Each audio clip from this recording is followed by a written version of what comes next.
Hi everybody, welcome back to Leading Edge. My name is Tim Schneider with Aegis Learning, and this is our ongoing series about the secrets of great communicators.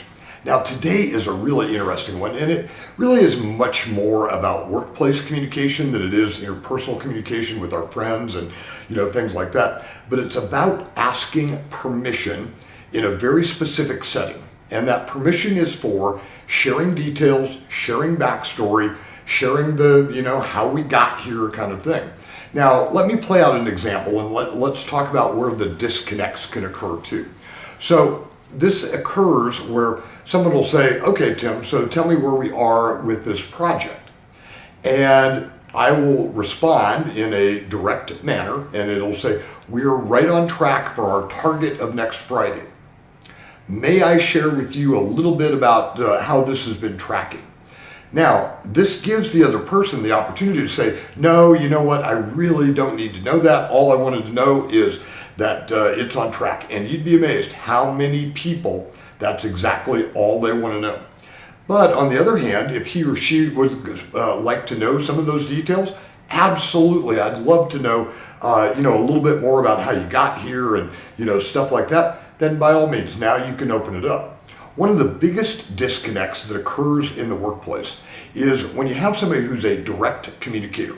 And boy, there's a ton of them. Statistics tell us that between 28% and maybe even upwards of 40 to 45% of the people in a working environment are very direct communicators. And then you have somebody that wants to share a lot of detail.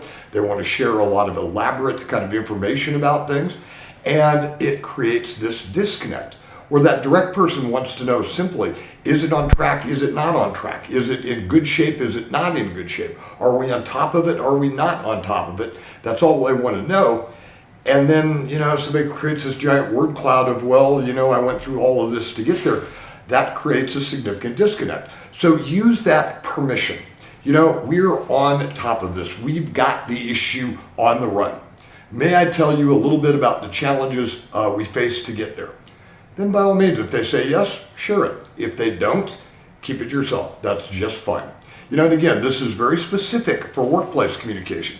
With your family and friends, tell stories ad nauseum, laugh, and do all that stuff. But in the workplace, we need to learn that even though we'd like to share details and like to share process, not everybody wants to hear that. A big chunk of the population don't want to hear that. I hope you have an outstanding week, and we're getting close to wrapping up our series here on the secrets of great communicators. So try out that, if you're somebody that likes to share, try out that asking permission thing. Have a great week, everybody.